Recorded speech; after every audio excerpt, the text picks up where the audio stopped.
Saudara-saudari yang terkasih, malapetaka selalu mengundang tanya. Kerusuhan, ledakan bom, kecelakaan, tsunami, gempa bumi, dan pandemi adalah deretan contoh yang boleh kita sebut zaman edan, di mana orang bertanya, akankah kiamat segera datang?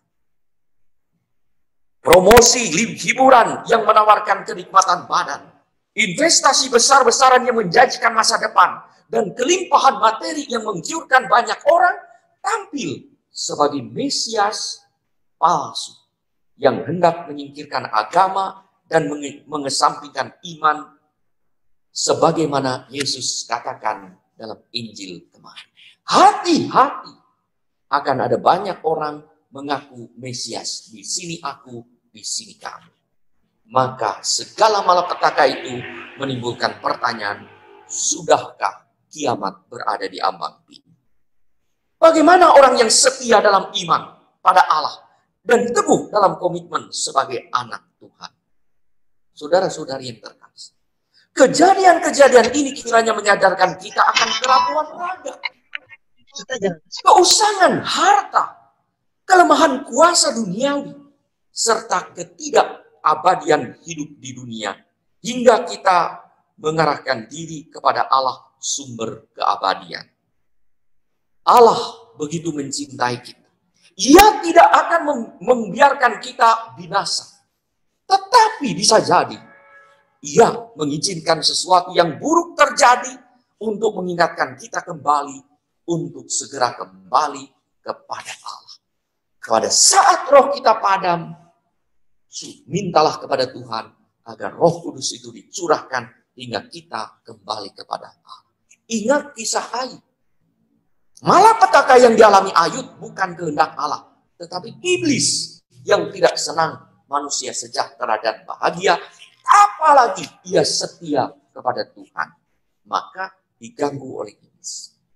Kata Yesus di dalam Lukas 21, 10-11, bangsa akan melawan bangkit melawan bangsa, dan kerajaan melawan kerajaan.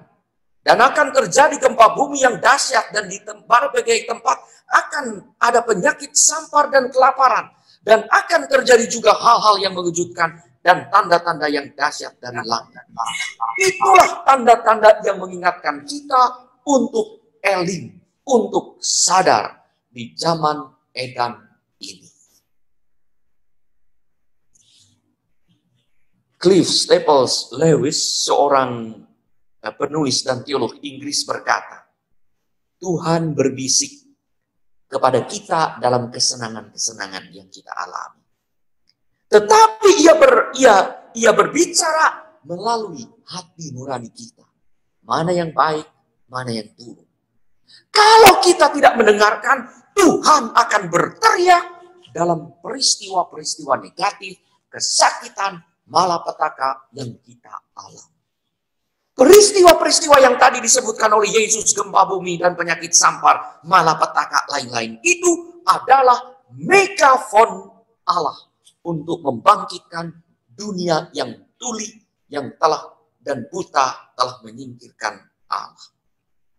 Saudara-saudari yang terkasih, Yesus berbicara dengan para muridnya tentang orang-orang tuli dan buta terhadap Allah yang menjadi akar kehancuran. Injil hari ini sebaiknya dibaca dalam seluruh perikop ayat 5 sampai dengan 19 atau dari bab 21 pasal 21 ayat 1 sampai 19 mulai dari persembahan janda. Bagaimana janda itu hatinya ada pada Allah, mempersembahkan seluruh hidupnya pada Allah, maka ia tidak khawatir akan kekurangan dalam hidupnya. Karena percaya burung di udara saja diberi makan oleh Allah. Bunga di ladang, bunga seperti ini didandani oleh Allah begitu indah. Ia ingat sabda Tuhan juga. Carilah dahulu kerajaan Allah, maka segalanya akan ditambahkan kepadamu. Matius 6:33. Saudara-saudara yang terkasih, para murid ya, dalam konteks Injil ini sedang mengagumi bait Allah, indah dan megah dengan ornamen batu berharga dan emas berkilauan. Bait Allah bagi orang Yahudi mengandung 3 hal. 1, tempat tinggal Allah. Yang kedua, tempat mempersembahkan kurban, tempat memuji Allah, persembahan hidup yang layak pada Allah. Dan yang ketiga adalah mikrokosmos. Disitulah tergambar dalam bait Allah Yerusalem itu adalah gambaran dunia dan surga. Maka dipenuhi dengan berbagai hiasan unsur darat, laut, udara, dan dibatasi oleh tirai.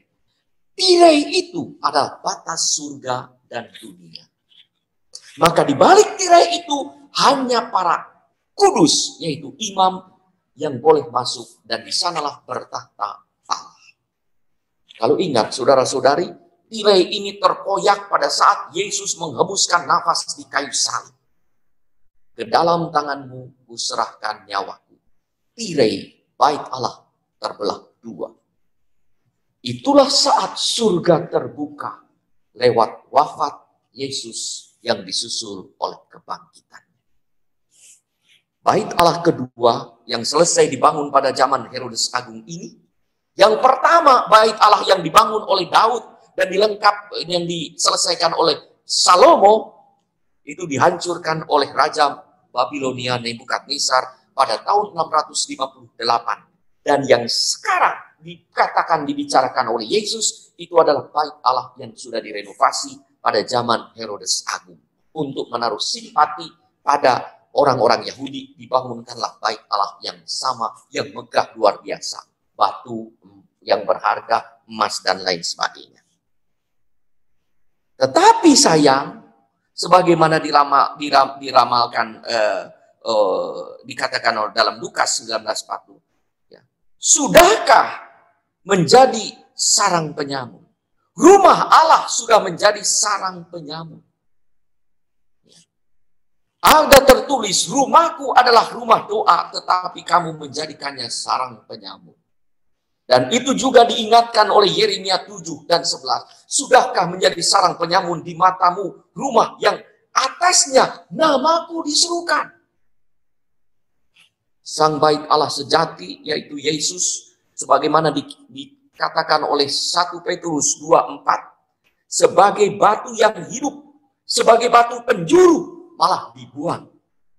Itulah yang menjadi akar kehancuran bait Allah pada tahun 70. Dan pada rentang itu, dari Yesus hidup, wafat sampai tahun 70, terjadi gejolak-gejolak seperti yang kita dengar dalam Injil. Ya, bahwa akan ada gempa bumi, akan ada penyakit sampar, akan ada kekacauan. Mereka mau tak mau, mereka tak mau dan tak mampu mengakui kehadiran Allah dalam diri Yesus. Sehingga terjadi berbagai malapetaka.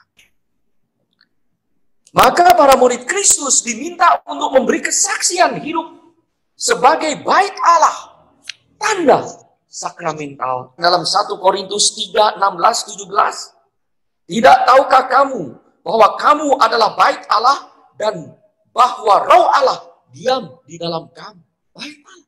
Hidup kita pun akan hancur ketika kita tidak menyadari 3 simbol bait Allah tadi. Ayat 17, jika ada orang yang membinasakan bait Allah hidup manusia, maka Allah akan membinasakan dia. Sebab bait Allah adalah kudus dan bait Allah itu ialah kamu. Saudara-saudari yang terkasih, Yesus tidak menyembunyikan kenyataan pahit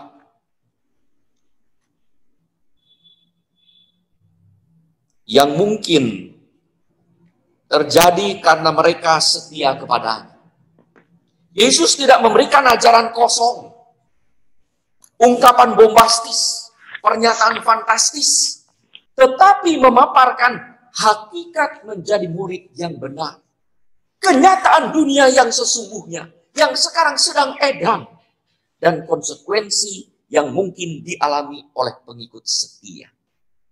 Apa yang diungkapkan Yesus mungkin membuat hati mereka ciut.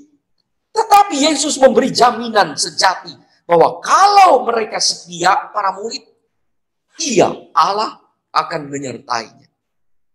Kerinduan terdalam mereka justru akan terpenuhi kalau mereka setia pada Yesus. Investasi iman mereka tidak akan pernah sia-sia.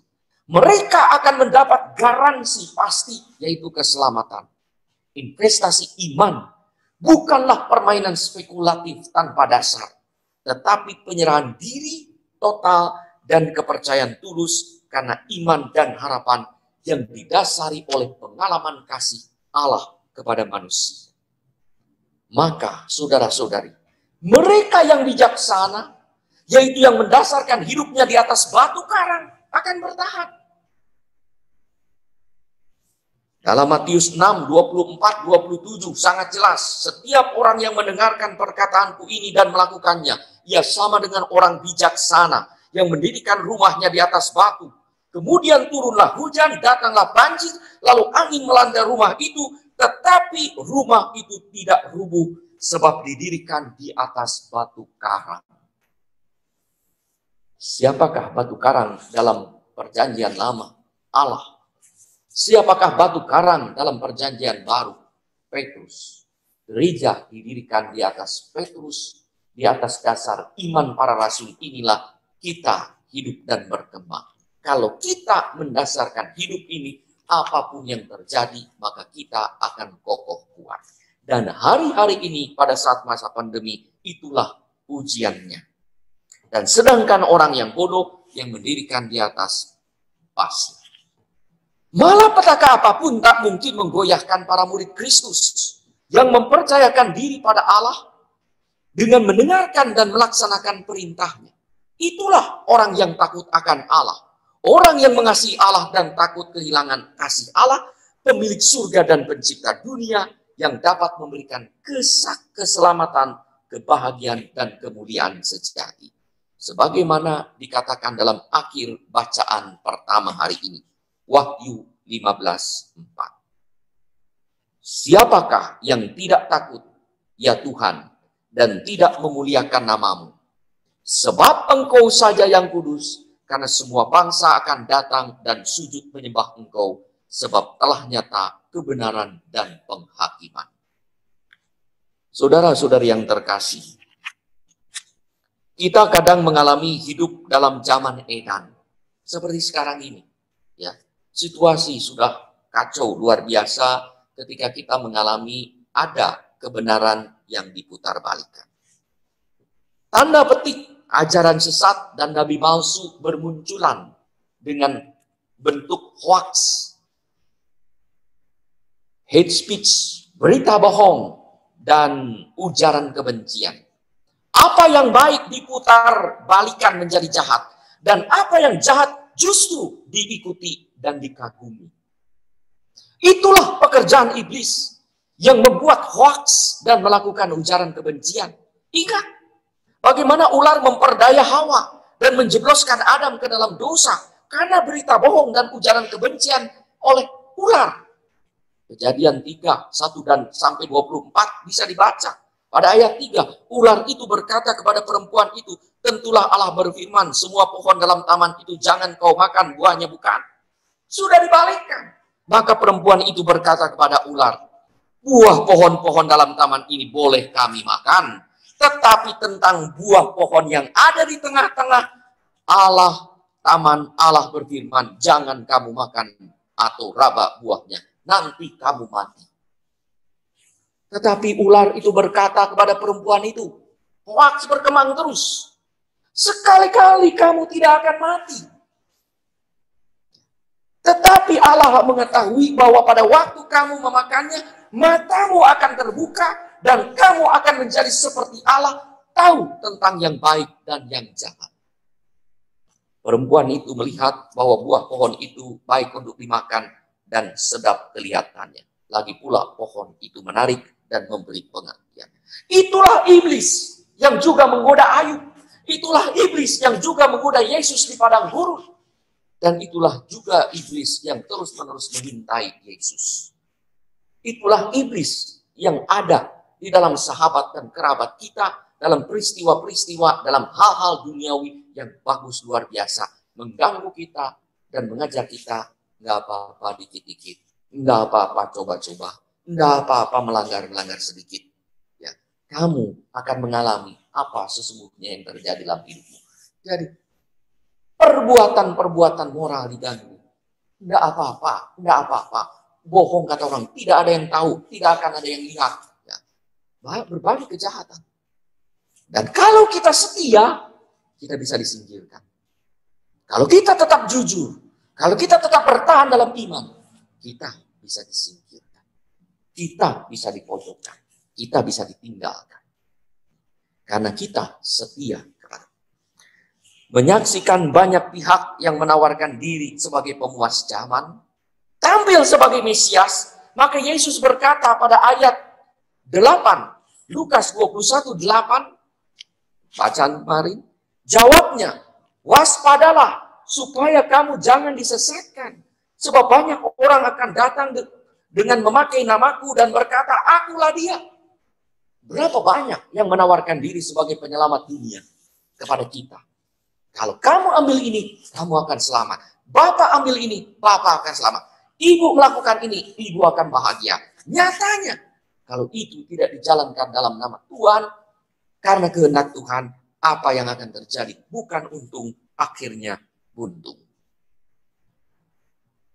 Saatnya, kata Yesus lagi, saatnya sudah dekat, jangan kamu mengikuti mereka.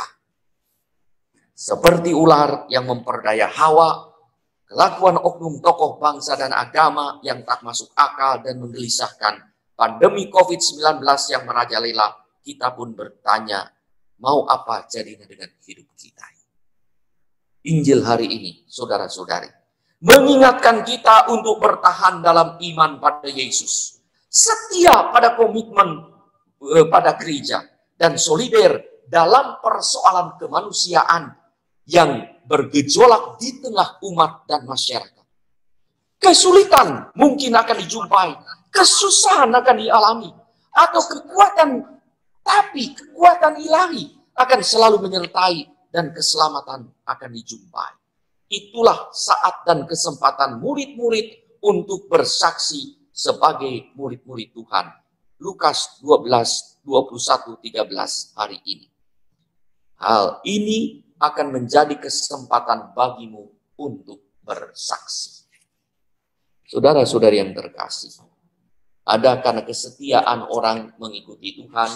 Saya pernah memberkati perkawinan, ya, calonnya itu bukan Katolik, tetapi belajar agama Katolik. Ia berkata dalam wawancara dengan saya, karena saya belajar Katolik dan sudah mulai bilang kepada orang tuanya bilang, pilih laki-laki itu atau pilih keluarga. Kalau kawin tetap dengan laki-laki itu, pergi. Akhirnya apa? Dia memutuskan menikah dengan laki-laki Katolik, mudikah. Dan dia di pilihan itu. Dan apa yang terjadi? Sayang, ini tidak memberi kesaksian. Pada suatu hari setelah 7 tahun, saya bertemu, sudah aktif ya di gereja, aktif, wanita ini aktif di gereja, bahkan terlibat dalam kegiatan, maka saya pun, iya, mana suamimu? Kami pisah. Kenapa? Selingkuh. Sayang sekali. Di mana kesaksian? Ia sudah mengikuti Tuhan karena jalan perkawinan itu, tetapi ia begitu kecil. Bahwa kesetiaan tidak ditandai. Tantangan akan dihadapi dan godaan untuk lari akan terjadi. Bahkan sahabat dan kerabat, kata Yesus, sahabat dekat akan menantang. Untuk apa tetap setia dan berdoa? Dan itu pertanyaannya. Akan tetapi sesulit apapun, Allah akan membantu kita untuk menjadi saksi iman yang unggul. Kata Yesus dalam Lukas 21:19 hari ini, sebab aku sendiri akan memberikan kepadamu kata-kata hikmat, sehingga kamu tidak dapat ditentang atau dibantah lawan-lawanmu. Itulah juga yang ditegaskan Yesus. Saat Yesus mengutus murid-muridnya bagikan domba ke tengah-tengah serigala di dalam Matius 10, 16-33. Apabila ayat 19, mereka menyerahkan kamu, janganlah kamu khawatir akan bagaimana dan akan apa yang harus kamu katakan, karena semua itu akan dikaruniakan kepadamu pada saat itu juga. Karena bukan kamu yang berkata-kata, melainkan roh Bapakku yang berkata-kata kepadamu. Dia yang akan berkata-kata di dalam kamu. Lihat, saudara-saudari, apa yang terjadi dengan para rasul. Kisah para rasul 2, 14-40. Petrus seorang nelayan yang sederhana, biasa.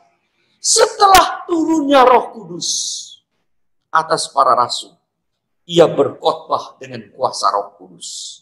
Hingga setelahnya, dalam Kisah para Rasul 2:41, ada 3.000 orang percaya yang dibaptis. Bagaimana mungkin seorang nelayan sederhana dan biasa bersaksi imannya pada pernah mengalami penyangkalannya?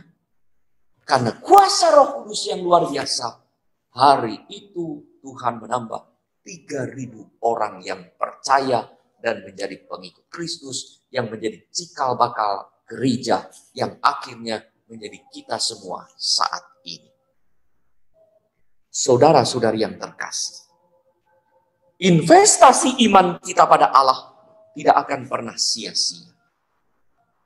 Jaminan keselamatan bukanlah isapan jempol, tapi harapan pasti. Maka kita ditantang. Satu contoh, saudara-saudara, peristiwa ini sudah lama baru saya ungkapkan. Ketika ada tabisan di Ruteng, rame sekali. Banyak SMS yang pedas. Banyak tulisan di media sosial yang pahit dan menyakitkan. Juga ditujukan kepada para uskup. Luar biasa. Dan yang menarik, dari orang-orang Katolik sendiri. Kalau itu dari orang-orang bukan Katolik, kita maklumi. Tetapi dari orang-orang Katolik, bahkan ada dari orang-orang yang katanya tokoh umat, tokoh masyarakat. Waktu itu bukan kami tidak takut, kami juga takut. Tapi kami melihat bagaimana keadaan di sana, bagaimana pemerintah, bagaimana jaminannya, bagaimana prosedur kesehatan dijalankan. Waktu itu belum apa-apa, masih Maret tanggal 19, ya, masih baru diumumkan, belum menyebar kemana-mana. Nah, hanya pada waktu itu kita berdoa, Tuhan, sakramen ini, perayaan Ekaristi dan tabisan sakramen imamat ini, kuasanya luar biasa. Tunjukkanlah kuasanya. Saya berdoa terus, kontak dengan Bapak Kardinal, kita berdoa terus. Supaya terjadi mujizat bahwa di sana dibebaskan dari COVID-19. Banyak orang menunggu-nunggu. Di antaranya untuk menyalahkan panitia dan kita yang melaksanakan. Apakah ada yang kena COVID? Setelah 14 hari bebas, setelah sebulan tidak ada. Dan sekarang juga kalau dilihat berapa orang yang terkena COVID, bukan karena perayaan Ekaristi. Kami juga para imam seringkali tetap, kami menjaga kesehatan dengan baik. Bukannya tidak takut. Justru saya sendiri merasa, saya harus makin berhati-hati karena saya berkontak dengan orang lain. Jangan sampai membawa virus itu. Ketat dalam pertemuan, dalam acara, disemprot dan lain sebagainya. Tapi di altar, saya berdoa, Tuhan tunjukkanlah kuasa-Mu. Altar ini bukan meja. Altar ini benda suci. Di mana Yesus dikurbankan, berkurban diri. Piala itu adalah darah Kristus. Hosti itu adalah tubuh Kristus. Dan kami juga masih, tolong jangan minum satu piala. Kami serumah menjaga diri. Makan bersama, maka kami minum dalam satu piala. Dan kami juga minta Tuhan, tolonglah mujizat terjadi. Kita tidak mencobai karena kita juga menjaga kesehatan. Lain kalau ada orang yang mengabaikan prosedur kesehatan, lalu akhirnya itu mencobai Tuhan. Tapi kita tidak. Kita berjaga-jaga sambil dan yakin. Dan ini kadang-kadang kita diomongi, kadang dikritik, ya sudah. Inilah yang kita usahakan, bagaimana kita berusaha sedapat mungkin menjaga kekudusan gereja. Lihat saja kesaksian beberapa orang beriman yang kita patut syukuri, umat yang luar biasa. Katedral Bandung itu kalau perayaan Ekaristi, saya misa selalu penuh, ya, lebih dari kuota yang ditentukan sampai orang harus pulang kembali. Ya, anak-anak muda yang luar biasa memberi kesaksian. Ada dari mereka juga yang cerita temannya itu ke mall bisa, ya, temannya ibu-ibu belanja di pasar bisa, bahkan ngobrol di pasar, pergi ke tempat lain, ada di kafe. Ketika diajak ke gereja, nggak mau, takut. Padahal saya bisa menjamin, sejauh pengamatan yang saya lihat sekarang, gereja adalah salah satu tempat, gereja Katolik, salah satu tempat yang paling aman karena prosedur kesehatan dijaga ketat.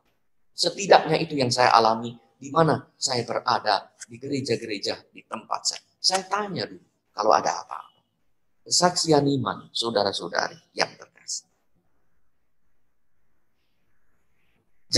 Jalan keluar akan selalu diberikan kepada Tuhan dengan cara yang tepat, dengan cara pada waktu yang tepat, dengan cara yang pas. Kalau kita tetap bertahan dan setia dalam iman, tidak tergoda pada buayan kosong dan rayuan gombal zaman edan. Tuhan tidak pernah lupa jasa dan cinta kita sampai kita mati. Ada banyak pengalaman di mana orang-orang yang baik setia dalam hidupnya, Tuhan tidak akan melupakan dalam hidupnya. Kalau sepertinya orang berkata, ya, ia teguh dalam iman, tapi hidupnya seperti itu, kita lihat bagaimana yang terjadi pada saat kematiannya. Pasti ada peristiwa yang menyebabkan kita berkata dan bersaksi, Tuhan tidak pernah lupa kepada mereka yang setia memberi kesaksian iman selama hidupnya. Saudara-saudari yang terkasih, kalau bijaksana dalam menginvestasikan apa yang kita miliki, sekarang ini barang duniawi, bahkan rela bersusah payah dan berkorban diri demi masa depan di dunia ini, bagus. Dan itu harus kita usahakan. Apakah kita juga akan dengan bijaksana mengatur apa yang Tuhan percayakan kepada kita, yaitu hidup kita untuk masa depan di surga. Sehingga kita menginvestasikan hidup rohani kita sebagai bagian yang akan kita petik nanti buahnya di surga. Sehingga kita menikmati kehidupan surgawi yang kita rindukan. Karena apa yang kita tanam akan kita tuai. Apa yang kita investasikan akan kita peroleh. Tapi di mana? Kata Yesus dalam Matius 7, 16, 17. Dapatkah orang memetik buah anggur dari semak duri atau buah ara dari rumput duri? Demikianlah setiap pohon yang baik menghasilkan buah, sedang pohon yang tidak baik menghasilkan buah yang baik. Jadi kalau kita menabung, menginvestasikan dengan perkataan yang baik, perbuatan yang benar, kesaksian iman yang teguh, masakan kita tidak akan menuai, memetik buah yang ranum, yang indah, yang membuat kita bahagia dan bersuka cita. Kalau kita rela menginvestasikan apapun demi hidup di dunia yang lebih baik, apakah kita rela juga menginvestasikan apapun demi hidup kita di surga? Saudara-saudari yang terkasih, berapa lama waktu dalam sehari kita investasikan untuk hidup surgawi?